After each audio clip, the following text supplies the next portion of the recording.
So, Your Excellency is coming to speak to us about how to make Southeast a preferred global investment destination, something he's already doing in his private life.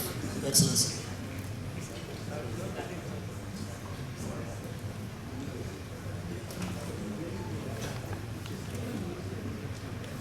Well, let me start by recognizing the chairman of this occasion and all the dignitaries that are gathered here. Mine is first, most sincerely apologize for coming late at this event. It was all due to reasons beyond our control. We had planned to leave Abuja at a particular time, but the flight that was to bring us here, of course, went outside the country and was involved in bad weather and came back late to Nigeria, and that's why we're late. Sincerely apologize. And luckily for me, when I came in, I heard that somebody has delivered a wonderful lecture, and when I saw PGD, you know, when you see your teacher already teaching, and I wonder what else I will be saying, except to just say sincerely thank you for those of you that are gathered here, especially the organizers of this event. Southeast Economic Summit is something I followed as a governor throughout the time I was in office. And what I urged the Southeast to come together to be able to do something. And maybe I won't decide that I came in here, I didn't see the governors. I expected to see 5 of them here, listen to what is happening here. You know, I say it every time, and this is not that I'm trying to criticize any situation. For what you're planning to be actualized, those who serve as government people from the governor must be part of it. Otherwise, and it's not just here that is happening, it's something that is happening in the Nigerian Economic Summit. We gather in Abuja and we're speaking, people are now sort of thinking of something else. It doesn't happen any other place in the world.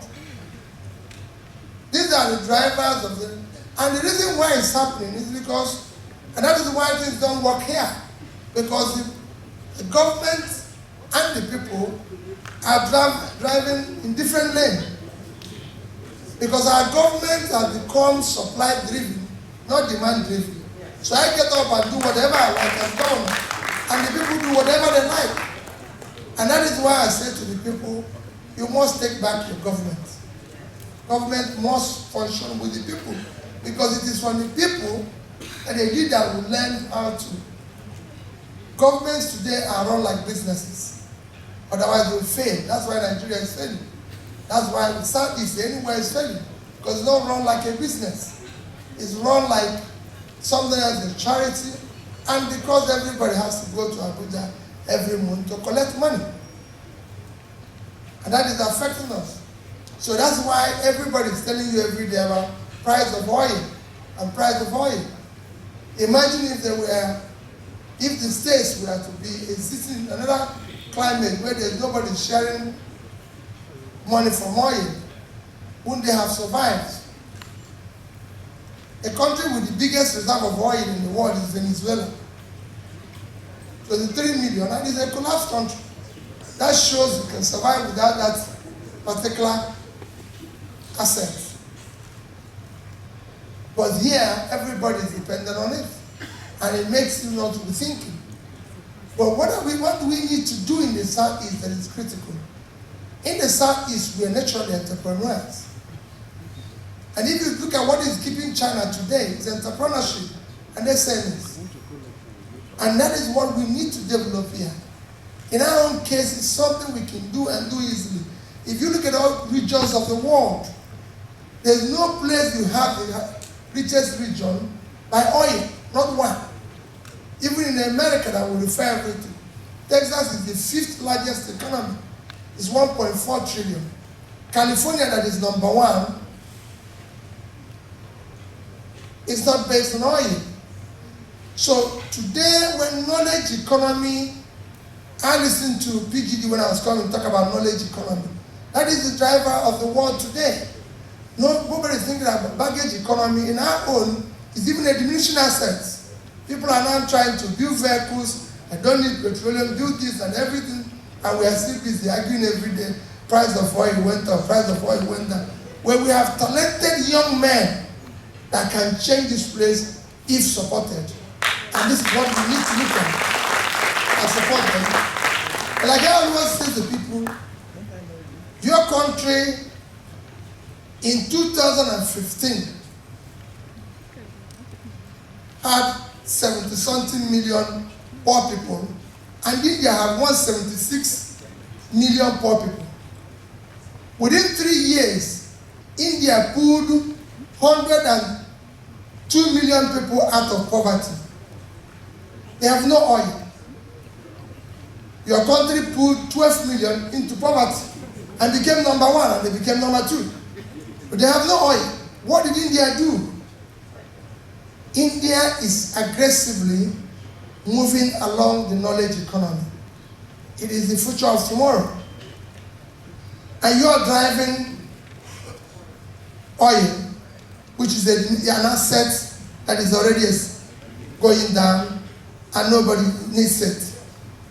So, and it's going to worsen every 1 minute, India pulls 7 people out of poverty and you pull 6 people into poverty.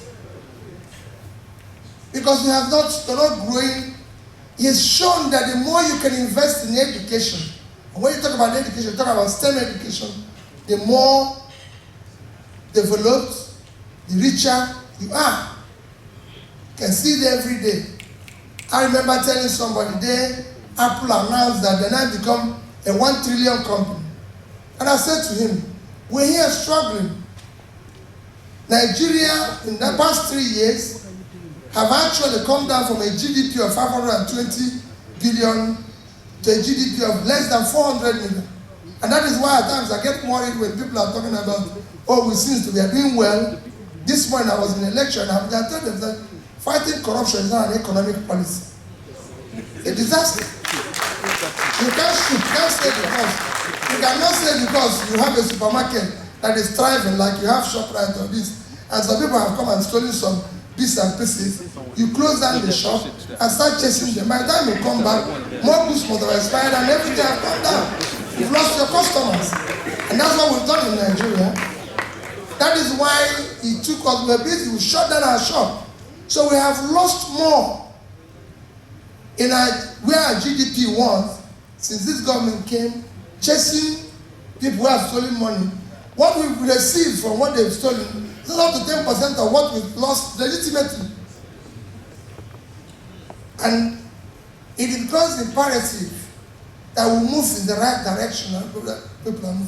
But when Apple became 1 trillion economy, then also, here is a company. So even if you take Nigeria today at 420 GDP, South Africa 280, 700, with Egypt that's 960, one company is bigger than 3 of them. For Facebook today, the value of Facebook today is bigger than the entire economy of West Africa put together. And what it is just selling? Knowledge. These are things young men started yesterday. They have overtaken the entire country. And instead of our country investing in this, it's shown globally that by the year 2020, there will be shortage of 25 million STEM workers. Instead of investing in it, we're busy running around chasing nothing. We have crisis today in our country. Criminality, all sorts of things, kidnapping, terrorism, everything. We've now become number 3 after Iran and Afghanistan, and with the report that we are going to overtake them.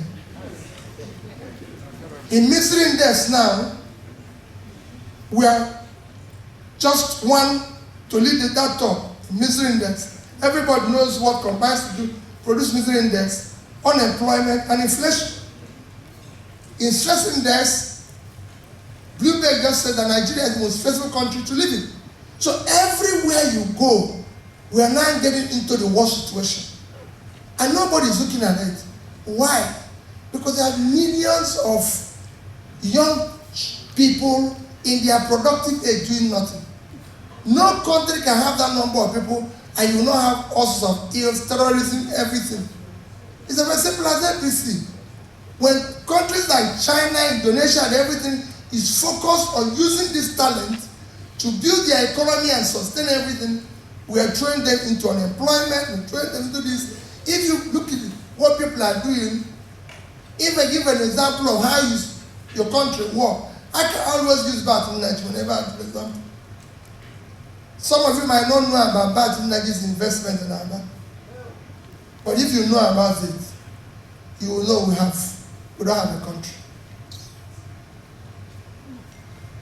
And that is what is happening all over. When people are busy, every day you hear that Nigerian leaders are going to look for foreign investors. But local investors have been killed. And you're looking for foreign one. The only way to attract foreign investor is that the local investor is doing very well. Because if it's doing very well, and the same thing goes to our states. You cannot attract anything outside your state if the people don't see people doing well in the states. And it requires in a region like Southeast that is small, the government needs to come together. They need to work together. They need to use the talent that is here. The energy and talent that is in the Southeast can change Nigeria. The China we are talking today was changed by one region, Shanghai. When they saw that the whole thing, they couldn't take it again. Hong Kong, Taiwan, these are cities that changed China. Because if you see that the neighbor or people around you are living well and doing well, and this is, and that is even changing the entire Asia region. Because when you look at that these people are doing well, if you listen to the 92-year-old Prime Minister of Malaysia, when he came on board, he said he feels sad that he left this country 20 years ago. Look at where Singapore is. So they have something here. We don't compare ourselves with anybody. So anybody gets up and says, I want this, I want that, I'm going to do this. No. In the Southeast, you can change here. And if we have done things rightly, by now, we won't be part of the people going to Abuja to talk about oil money. And it can be done today. All we need is that we need, sorry to say it, the quality of political leadership. When I say it, it's not the governor. It's not the governor. It's not only the House member. It's not even, when I say political leadership, it means some of them who are not even in office, but their talks and everything, the quality is low.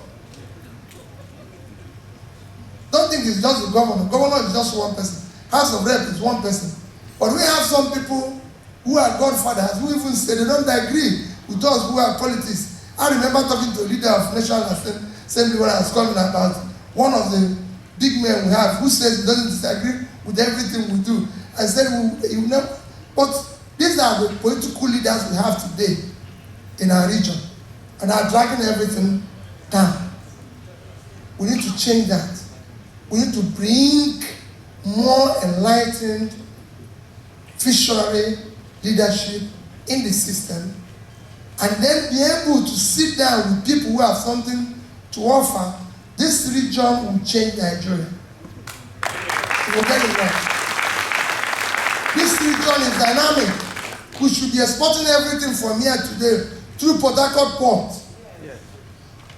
If you look at the way Nigeria is Sweden, easily we can have a onshore, offshore port in Port Harcourt. We have today, look at the four biggest growing, go and check 20 biggest growing cities in the world. You'll be shocked. Do you know the number one? The highest in Nigeria. Nnewi. You'll be shocked. Nnewi is going at 6.7. Nnewi is going at 6.7 in the past 3 years. In terms of growth, you'll be shocked. I'll show it to you now from the Economist. If you look at Nnewi, it's Nnewi, Port Harcourt, Uyo. None It's not Lagos, it's not Kano, it's not Abuja. These are the first, and this is happening now without it, and these are where you have, when they looked at what can the energy and entrepreneurship that is in Nnewi. This is a study that is done not by us who are busy here, not listening to knowledge, but something that is done externally. That the energy entrepreneurship at Nnewi alone can build Nigeria. But we're not exploiting that because we're busy looking for the oil money. Everybody's looking for that baggage that is expired. When in effect, just like if you listen to what Nigeria wanted to do in Aba, if that is done, had been achieved today, Aba would have been a different city. If Nigeria is working, Aba and Port Harcourt should have been one town by now. As of 1991, you can't go from one end of Dubai to another end of Dubai. Today, Dubai has become a village. Aba is still very difficult for you to drive from Aba to Port Harcourt today. You get trapped one place. That's the mess. And there's a whole lot there. There's a Chinese company in Aba today that is so massive. When I went to visit that Chinese man, he told me, he said, your country is so great, but nobody wants to do anything in this country. I was shocked. He's in Aba. He's occupying a huge land in Aba. I don't know whether any of you have experienced that. He said to me, this country, that from here, if he can get assets, that the roads are free, he can earn from export as much as we earn from oil. They live there, the Chinese people, they live right in the bush. After between Aba and Port Harcourt, all they're saying is, let's have infrastructure. Some of you must have experienced it. But you could see what is around us and what the Southeast can do. Taiwan is a very tiny country. Hong Kong is. Look at the GDP today. The GDP of Hong Kong per capita, Nigeria per capita is 2,000. Hong Kong is 68,000. Taiwan is 62. So for every Taiwanese people, they owe more 60,000 more than us. So we have a crisis. And why is it happening? Because we are pursuing yesterday when people are pursuing tomorrow. So we must look at tomorrow. And that is what is critical. So for me, the only thing I can add here is that the Southeast need to regig itself. Those who are organizing this, please keep doing what we're doing. Those of us that are hoping that things will change tomorrow, we must come back and rebuild this place. This place should, within the next 10 years, be able to look at it and say, this is our own place. And once we change here, we determine what happens in Nigeria. We determine what happens in West African coast. This is a very small market for us. We ship goods in the coast. Africa is too small for us. And today, the level of trade, inter-trade in African countries are less than 10%. And who has the abilities to do it? It is us. If you go to anywhere in Africa today, there's an Igbo man. And these are tools we can use to change the entire Africa. And that's what we need. All we need is, let's take control of our region, start rebuilding it. The facilities that are here are very small for us. Today we're complaining about whether they built road or they didn't build road. They tell us about second Niger bridge or third Niger bridge. Hey, what is in building a bridge? It doesn't make sense. This is something that can be done. I mean, China is doing the World Belt, trying to do the bridge, and look at it. So it's something that can be done here. The energy is there. The talent is there. And we can do it. And that's why I keep going back to what Nigeria is doing. What changed power everywhere in the world is captive power. You cannot be wasting everybody's time. You can't hold everybody to ransom, which is what's happening in Nigeria. If you don't want to develop, hey, Stay in your place. Let me go move on. There's no way people can hold other people down if you don't want to move on. And that is why we are. Why are we talking about schools? This should be placed with the center of education. People used to come from abroad to come to the University of Nigeria and Nsukka, or about everything. We used to look at what our people were doing in the past. So we lost it. And an Igbo man became the first vice chancellor in this country, became everything, and suddenly now, we've now followed those people who are busy talking about oil money. When we actually made money, without oil money, I don't think Ojukwu, when he made money, was in oil business. No. But at least when the Queen came here, it was his resources that Nigeria borrowed to be driven around. But he didn't make the money from oil. So for us now to go back where we're talking about oil money and wasting our time, it shouldn't be. We don't belong to that. We belong, ours is differently. And we must develop that which we belong. So I urge all of us to embrace our region, stay together as a people, do the right things, and you see this place change. We must not be part of this abuse of Nigeria, because that abuse we are participating in is taking revenge on us who are supposed to be the change agents of the country. Thank you and God bless you.